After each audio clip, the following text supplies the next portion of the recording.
इन report से पहले आपसे ये जानना चाहूँगी कि इस वक्त की जो सिचुएशन है पाकिस्तान अफगानिस्तान के दरमियान, ऐसा महसूस होता है कि अफगानिस्तान से इतने अटैक्स नहीं हो रहे जितना पाकिस्तान एग्रेसिवली अटैक कर रहा है। आपके ख्याल में ये कितना ज़रूरी है और इसके क्या आपके ख्याल में रिजल्ट्स हो सकते हैं आगे चल के? जी, बहुत शुक्रिया। देखें, अफ़गानिस्तान जो है, पाकिस्तान की जिस तरीके से जियोपॉलिटिकल एनवायरनमेंट पूरे ख़ित्ते की चेंज हो रही है, जिस तरीके से दुनिया के अंदर कॉन्फ्लिक्ट्स हो रहे हैं, आप देख रही हैं कि ईरान के अंदर क्या हो रहा है, मिडल ईस्ट के अंदर क्या हो रहा है, और आप खुद आप ऑब्ज़र्व करती रही हैं पिछले 1 साल में। आप खुद देखें कि कितने कितने कॉन्फ्लिक्ट्स, एक कॉन्फ्लिक्ट ख़त्म होता है तो दूसरा कवर करने के लिए दूसरे के ऊपर बात शुरू हो जाती है, दूसरा कॉन्फ्लिक्ट एक्टिव हो जाता है। वर्ल्ड वॉर टू के बाद दुनिया में इस वक्त सबसे ज्यादा कॉन्फ्लिक्ट्स हैं। कहा जाता है कि इस पिछले 100 साल में सबसे ज्यादा एक्टिव कॉन्फ्लिक्ट्स आज हैं दुनिया में, और ये दुनिया में मजीद कॉन्फ्लिक्ट्स बढ़ेंगे आगे। जितने भी थिंकर्स हैं, इंटरनेशनल रिलेशन एक्सपर्ट है, वॉर एनालिस्ट हैं, वो ये बात कर रहे हैं कि जब दुनिया का ऑर्डर चेंज होता है तो कॉन्फ्लिक्ट्स इंक्रीज होते हैं। जब आप मल्टीपोलैरिटी की तरफ जाते हैं तो कॉन्फ्लिक्ट्स इंक्रीज होते हैं। अब से 100 साल पहले जो मल्टीपोलैरिटी थी दुनिया में, उस वक्त दुनिया इतनी कोऑर्डिनेटेड और सिंक्रोनाइज्ड नहीं थी आपस में एक दूसरे के साथ, ग्लोबल विलेज नहीं बना हुआ था, लेकिन अब वो बन चुका है। तो ये कॉन्फ्लिक्ट्स इफेक्ट करेंगे। इस सारी सिचुएशन के अंदर अब दुनिया में अलायंसेस फॉर्म होते हुए भी देख रहे हैं। आपने देखा रिसेंटली नेतन्याहू ने कहा कि एक अलायंस बन रहा है बिटवीन, जो जिसको हेक्सागोन अलायंस वो कह रहा था, कि जो इसराइल को सर्व करेगा और मुसलमानों के खिलाफ काम करेगा। उसी अलायंस के लिए उसने नरेंद्र मोदी को भी अपने पास बुलाया, और जब नरेंद्र मोदी इसराइल में मौजूद था तो उसी वक्त आपने देखा कि अफगान तालिबान ने पाकिस्तान के ऊपर हमला किया। इनके पास कोई इस तरह का इक्विपमेंट नहीं है, इनके पास कोई इस तरह की कैपेसिटी नहीं है कि वो उस हमले के बाद पाकिस्तान के जवाब को सस्टेन कर सकें। और ऐसी कौन सी उनकी कंपल्शन थी? जाहिर है कि उनको इसराइल और अमेरिका, इसराइल और इंडिया की तरफ से ये इंस्ट्रक्शंस थी कि आपने हमला करना है, तो उन्होंने किया। So this is the gravity. और फिर उसके बाद आप पिछले 3 से 4 साल में स्पेशली जिस तरीके से अफगान तालिबान इक्तदार में आने के बाद पाकिस्तान के अंदर दहशतगर्दी भेज रहे हैं, पाकिस्तान के भारत के साथ जो ताल्लुकात हैं, जो हमारी जंग हुई है उसके बाद से जो ये ऑपरेशन सिंदूर 2 की भी इंडियंस तैयारी कर रहे हैं, खत्ते के जो हालात हैं, उस सारे कॉन्टेक्स्ट में पाकिस्तान के लिए ये एक एग्जिस्टेंशियल वॉर है दहशतगर्दी के खिलाफ। पाकिस्तान, इनके हाइड आउट्स को पाकिस्तान ने टारगेट किया। विद इन 24 to 48 आवर्स ये खबरें, रिपोर्ट सामने आई कि ये जो दहशतगर्द हैं ये वहां से निकल के रिमोट एरियाज के अंदर चले गए। जब ये रिमोट एरियाज के अंदर जाते हैं तो इनका आपस में कम्युनिकेशन और सर्वेलेंस जो है वो खत्म हो जाती है, और इस तरह जब ये हालात होते हैं तो इस दहशतगर्द तंजीम के अंदर फ्रेगमेंटेशन के चांसेस बहुत ज्यादा बढ़ जाते हैं। पाकिस्तान ने अपनी इंटेलिजेंस के थ्रू जो रिमोटर एरियाज में ये चले गए थे, पाकिस्तान ने उनको भी हिट किया। तो एक तरफ तो ये चल रहा है, पाकिस्तान का ये ऑब्जेक्टिव है कि हमने सेंचुरीज को हिट करना है, सेंचुरीज डिनाई करनी है। दूसरा, पाकिस्तान का इनके जो लॉजिस्टिकल हब्स हैं जहां से ये असलहा लेके पाकिस्तान के खिलाफ इस्तेमाल कर रहे हैं, वो 2 जगह पे आपको पाए जाते हैं। एक तो वो आपको टीटीपी के हाइडआउट्स में, फितना अल खवारिज के हाइडआउट्स में भी पाए जाते हैं। दूसरा, ये अफगान तालिबान के वेयर हाउसेस के अंदर भी आपको इनके लॉजिस्टिकल हब्स मिलते हैं। तो पाकिस्तान यहाँ पे टीए के लॉजिस्टिक हब्स और टीटीपी दोनों के जो आपस में इनके कंबाइंड ऑपरेशंस होते हैं उनको टारगेट कर रहा है। क्यों? उसका मकसद ये है कि आपने जब कंप्लीट सेंचुरी डिनायल पे जाते हैं तो आपने पूरी सप्लाई लाइन को ब्रेक करना होता है। तो the relationship between TTP and TTA, ये जो आपस में एक दूसरे को सप्लाई कर रहे हैं हथियारों के साथ, असलहे के साथ, पाकिस्तान उस सप्लाई लाइन को तोड़ रहा है। तीसरा, जो पाकिस्तान का जो जिस वजह से पाकिस्तान ये ऑपरेशन कर रहा है, उसमें हमने जो रिवॉर्ड और रिस्क रेशियो है ना, यानी जो अफगान तालिबान है या जो रजीम अफगानिस्तान के अंदर है, उसकी टीटीपी को सपोर्ट करने का जो रिस्क है, हमने उसको मैसिवली इंक्रीज करना है। उसमें हम इनको, एक तो टीटीपी को बर्डन भी इनके ऊपर बनाएंगे, उसकी उसको इतना स्पाइनल कॉर्ड को ब्रेक करेंगे कि वो स्ट्रेटेजिक बर्डन बन जाए अफगान तालिबान के ऊपर।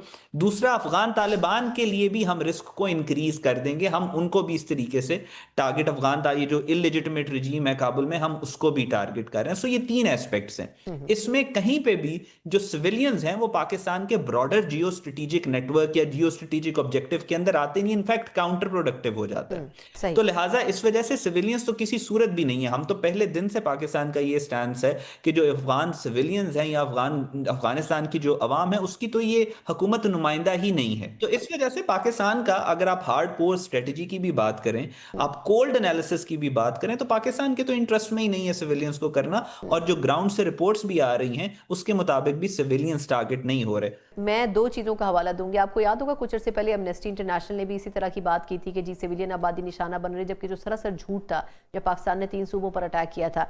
अभी ये जो यूनाइटेड नेशन असिस्टेंस मिशन है अफगानिस्तान में, ये तमाम चीज़ों से बखूबी आगाह है और आप कह रहे हैं ग्राउंड रियलिटी भी सब जानते हैं, लेकिन ये जो जितना वावेला प्रेस रिलीज़ और रिपोर्ट की सूरत में इन्होंने किया है, जो नंबर्स इन्होंने रखे हैं, कोई सबूत इसके, कोई प्रूफ्स इन्होंने फराम नहीं किए। इन्होंने डायरेक्ट 16 लाख का नंबर दे दिया कि जी इतने लोगों को फूड का जो रिसोर्सेज है उसमें मसले हैं, फिर अमवात का, ज़ख्मियों का, चलिए उस पर तो मैं बाद में आती हूँ, लेकिन ये जो सब कुछ हो रहा है ये इनको सिर्फ अफगानिस्तान के लिए महसूस हो रहा है। ये जो पाकिस्तान में दहशतगर्दी के हमले हैं इसके ऊपर इनकी कोई राय हमें नज़र नहीं आती है रिसेंट टाइम्स में। जी देखें, 2005 ऑनवर्ड्स, 6 हम्म। ऑनवर्ड्स पाकिस्तान पाकिस्तान जो है वो रेगुलर बेसिस के ऊपर यूनाइटेड नेशन में डॉसियर्स सबमिट करा रहा है कि अफगानिस्तान से इंडिया बैक्ड दहशतगर्दी पाकिस्तान में आ रही है, इसको रोकें। क्या यूनाइटेड नेशन ने कोई इकदाम किए इसको लेकर? उसके बाद आप अगर गाजा से शुरू हों और ईरान और फिर मिडल ईस्ट के बाद आप यहाँ पे आए, तो ये जो international so called humanitarian organisations हैं, ये काफ़ी हद तक अपनी क्रेडिबिलिटी इसी वजह से खो चुकी हैं क्योंकि इनके बायसेस बहुत ज़्यादा हैं। ये इतनी बड़ी ऑर्गेनाइजेशन इन्होंने क्रिएट कर ली है जिसमें आपस में ऑर्गेनाइजेशन के आपस में इनके इख्तलाफात हैं।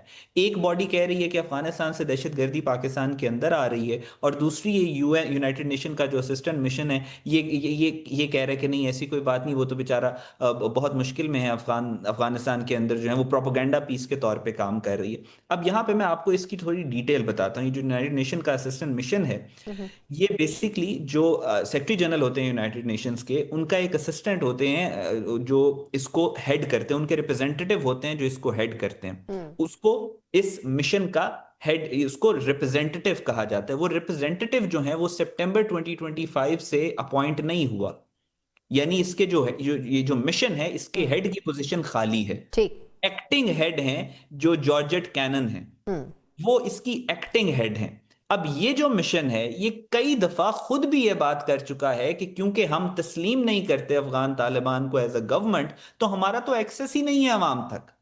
बाकायदा तौर पे पिछले साल ही इस बात पे ये इशू कर चुके हैं कि हमारा तो रिपोर्ट्स इशू कर चुके हैं कि हमारी एक्सेस ही नहीं है, हमें तो ह्यूमैनिटेरियन एक्सेस ही नहीं दिया जाता लोगों तक, हमारी रिपोर्टिंग के अंदर प्रॉब्लम आती है। कथा कलामी की माजरत, मैं इसी वाले से एक लास्ट क्वेश्चन करना चाहूंगी कि फिर आपका क्या मतलब इसका समझा जाए कि वो नए मिशन को भी नहीं आने दे रहे और जो वहाँ मौजूद है उनका कोई सरबरा भी नहीं है और वो खुद भी, उनको इतना एक्सेस नहीं है चीज़ों का, लेकिन वो उनके फेवर में ही रिपोर्ट्स कंपाइल कर रहे हैं, उनके फेवर में ही बात कर रहे हैं। और क्या आप समझते हैं कि इसके ऊपर कोई बैरूनी जो फंडिंग है, मतलब उन लोगों की या उन ममालिक की जो पाकिस्तान के खिलाफ हैं, क्या उसकी वजह से है, या फिर आप मतलब ये अंडरस्टैंडेबल नहीं नजर आती चीज़ कि आखिर फिर वजह क्या है कि वो कन्विंस भी नहीं है लेकिन उसके बावजूद उनके हक में बात कर रहे हैं और वो भी नाजायज़ बात कर रहे हैं?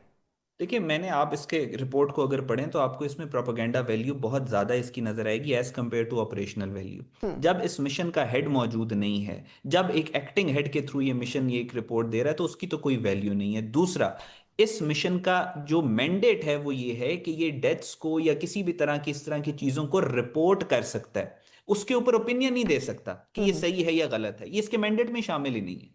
और तीसरी बात यह कि इन्होंने जितनी भी रिपोर्ट दी है उसमें एक लफ्ज इस्तेमाल किया है, प्रिलिमिनरी।